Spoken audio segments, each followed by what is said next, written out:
Hello विद्यार्थी मित्रों, हूँ अभिषेक परमार तमारो जुमिफाई पर स्वागत करूँ छूँ। आजना विडियो में आपणे प्रकरण नंबर 14 संभावना में स्वाध्याय 14.1 नो दाखला नंबर 13 और दाखला नंबर 14 कवर करवाना छीए। जे कोई पण विद्यार्थी मित्रों चेनल में नवा जोड़ायेला छे ते प्लीज चेनल ने सब्सक्राइब कर देजो और तमारा मित्रों साथे विडियो ने शेर कर देजो। चलो प्रश्न नंबर 13 पासा ने एक वार फेंकवामां आवे छे तो पहलो प्रश्न अविभाज्य संख्या, बीजू 2 અને 6 वच्चेनी संख्या और तीजू अयुग्म संख्या मळवानी संभावना शोधो।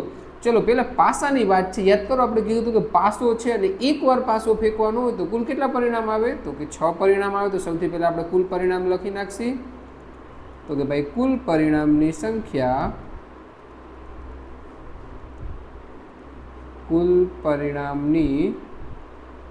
संख्या बराबर 6।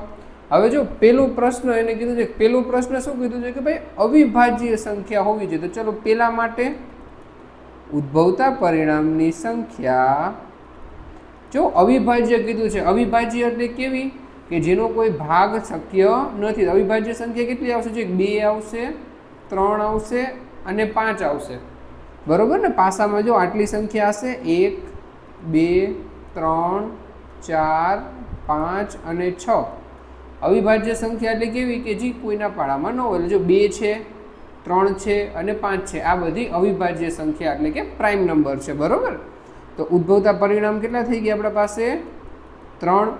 सूत्र लखशी P ऑफ A बराबर उद्भवता परिणामनी संख्या छेदमां कुल परिणामनी संख्या। उद्भवता परिणाम 3, कुल परिणाम 6। तो छेद उडाड़ी देशो तो थई जशे 1/2। 3 × 3 3 × 2 6। क्लियर है बधाने? ओके। हवे बीजो प्रश्न, बीजा प्रश्न में शुं कीधुं छे 2 અને 6 वच्चेनी संख्या। हवे जो ज्यारे एम के 2 અને 6 वच्चे छे, वच्चेनी वात आवे एटले तमारे 2 ने અને 6 ने गणवाना नथी। हजी एक बार रिपीट करूँ छूँ कि ज्यारे वच्चेनी बात कीए त्यारे तमारे ई बे संख्या ने गणवानी नहीं। एनो मतलब कोण कोण आवशे? 2 અને 6 ने गणवाना नथी तो 2 અને 6 नी वच्चे 3 4 અને 5 आटला ज आवशे। तो जो आमाय उद्भवता परिणामनी संख्या केटली थई गई? 3। सूत्र लखशी आ वखते P ऑफ B लखशी। बीजी घटना छे उद्भवता परिणामनी संख्या छेदमां कुल परिणामनी संख्या। क्लियर है? उद्भवता परिणाम 3, कुल परिणाम 6। छेद उडाड़ी देशी तो आ वखते जो 3 × 1 3 3 × 2 6 1/2 जवाब आव्यो। क्लियर है? ओके। हवे जो त्रीजो प्रश्न, त्रीजा प्रश्न में शुं कीधुं छे कि भाई अयुग्म संख्या मळे। याद राखो अयुग्म संख्या एटले एकी संख्या। आमांथी एकी संख्या केटली? 1 થી 6 मांथी फटाफट कीधो। चलो तो 1 3 અને 5। तो जो उद्भवता परिणाम केटला आव्या? 3 आव्या। आ 3 3 एकी संख्या छे तो सूत्र लखशी P ऑफ C बराबर उद्भवता परिणामनी संख्या छेदमां कुल परिणामनी संख्या। उद्भवता परिणाम 3, कुल परिणाम 6 तो जवाब शुं आवी जशे? 1/2। क्लियर है? हजी एक बार रिपीट करी दऊं छूं कि अविभाज्य संख्या एटले के प्राइम नंबर। बीजू 2 અને 6 वच्चेनी संख्या कीए त्यारे 2 અને 6 ने गणवाना नथी अने अयुग्म संख्या कीए एटले एकी संख्या। क्लियर है? ओके। चलो प्रश्न नंबर 14 सरखी रीते चीपेला 52 पत्तानी थोकड़ीमांथी एक पत्तुं काढवामां आवे छे। चलो कही दीधुं कि कुल पत्ता केटला छे? 52। तो कुल परिणामनी संख्या, कुल परिणामनी संख्या बराबर 52। आटलू क्लियर बधाने? हवे पेलू लाल रंगनो राजा तो पेलू लखी नाखशी। पेला माटे उद्भवता परिणामनी संख्या शुं थशे? उद्भवता परिणामनी संख्या बराबर।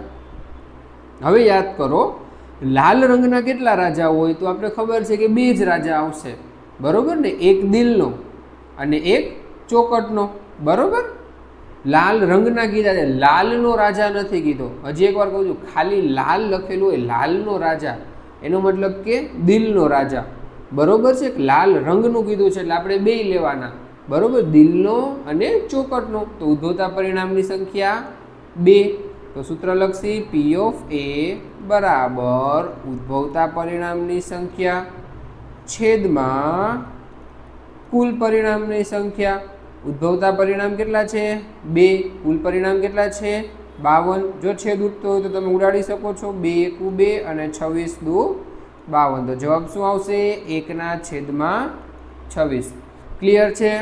હવે જો બીજો પ્રશ્ન શું કીધું છે? મુખ મુદ્રાવાળા પત્તા. મેં તમને કીધું હતું મુખ મુદ્રાવાળા પત્તામાં કોણ આવશે? ગુલામ છે, રાણી છે અને રાજા છે.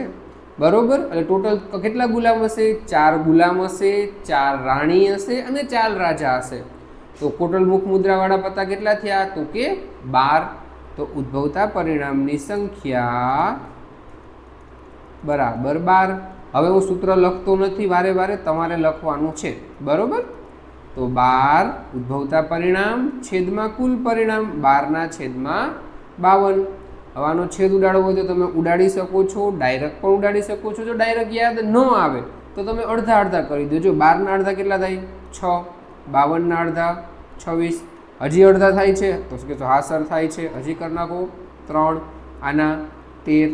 તો જવાબ શું આવી ગયો? 3/13. ક્લિયર છે? જો ડાયરેક્ટ ખબર ન પડે તો આવી રીતે તમે છેદ ઉડાડી શકો છો. ડન છે? ચલો હવે ત્રીજું શું કીધું છે? લાલ રંગનું મુખ મુદ્રાવાળા પત્તા. હવે જો સિમ્પલ છે, ટોટલ મુખ મુદ્રાવાળા પત્તા હમણાં આપણે પહેલાના પ્રશ્નમાં જોયા કેટલા છે? તો કે 12 છે. હવે તો એમાં લાલ રંગના કેટલા હશે ને કાળા રંગના કેટલા હશે? તમે કહો દોસ્તો આ તો સાવ સહેલું છે. 12 માંથી અડધા લાલ રંગના અને અડધા કાળા રંગના. એનો મતલબ કે 6 છે એ લાલ રંગના છે અને 6 છે એ કાળા રંગના છે. તો ઉદ્ભવતા પરિણામની સંખ્યા બરાબર 6.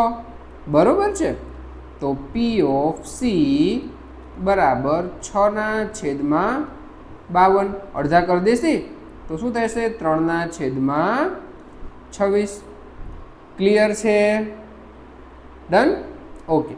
હવે ચોથા પ્રશ્નમાં શું કીધું છે? લાલનો ગુલામ. હમણાં જ કીધું હતું કે લાલનો ગુલામ એક જ હશે, પણ લાલ રંગના કેટલા હશે? 2 હશે. એનો મતલબ ઉદ્ભવતા પરિણામની સંખ્યા કેટલી થાય? 1. તો ચલો હું લખું છું ઉદ્ભવતા પરિણામની સંખ્યા બરાબર 1. તો પી ઓફ ડી બરાબર 1/52. કેમ કે આપણું સૂત્ર શું છે? ઉદ્ભવતા પરિણામની સંખ્યા છેદમાં કુલ પરિણામની સંખ્યા. ક્લિયર છે? ચલો પાંચમામાં શું કીધું છે? કાળીનું પત્તું. તો કાળીના કુલ કેટલા પત્તા હોય? જરાક વિચારો ને. કાળીના કેટલા પત્તા હશે? 13 પત્તા. બરોબર ને? કાળીના કીધા છે, કાળા રંગના કીધા નથી. ચલો કાળીના પત્તા માટે ઉદ્ભવતા પરિણામની સંખ્યા બરાબર 13. સો પી ઓફ ઈ બરાબર ઉદ્ભવતા પરિણામની સંખ્યા છેદમાં કુલ પરિણામની સંખ્યા. છેદ ઉડાડવો હોય તો ઉડાડી શકો છો. 13 × 13 અને 13 × 52. તો 1/4. ક્લિયર છે? ચલો છઠ્ઠો દાખલો. છઠ્ઠામાં શું કીધું છે? ચોકટની રાણી. તમે કહેશો સર આ તો સાવ સહેલો છે. ચોકટની રાણી કેટલી હોય? એક જ હોય. તો ઉદ્ભવતા પરિણામની સંખ્યા 1. તો પી ઓફ એફ બરાબર ઉદ્ભવતા પરિણામની સંખ્યા છેદમાં કુલ પરિણામની સંખ્યા. ઉદ્ભવતા પરિણામ 1 અને કુલ પરિણામ 52. તો જવાબ શું આવશે? 1/52. ક્લિયર છે બધાને? બરોબર. આ દાખલો ઘણી વખત એક્ઝામમાં પૂછાય છે પત્તાવાળો. જોઈ લેજો, કાંઈ પણ આમાંથી મિસ થવું જોઈએ નહીં. ડન છે? ચલો મળી છે પછીના વિડીયોમાં. તે પહેલાં જો તમે આર્યભટ્ટ બેચમાં હજી પણ ન જોડાયેલા હોય તો પ્લીઝ જોડાઈ જાજો. બેચ ચાલુ થઈ ગયો છે. ત્યારબાદ વિદ્યા સેતુ બેચ કે જે ઇંગ્લિશ મીડિયમના વિદ્યાર્થીઓ માટે છે, અને ચાણક્ય બેચ કે જે સીબીએસઈ બોર્ડના વિદ્યાર્થીઓ માટે છે. તો ચલો મળી છીએ નવા વિડીયોમાં આવતીકાલે. Till then bye bye. ભણતા રહેજો.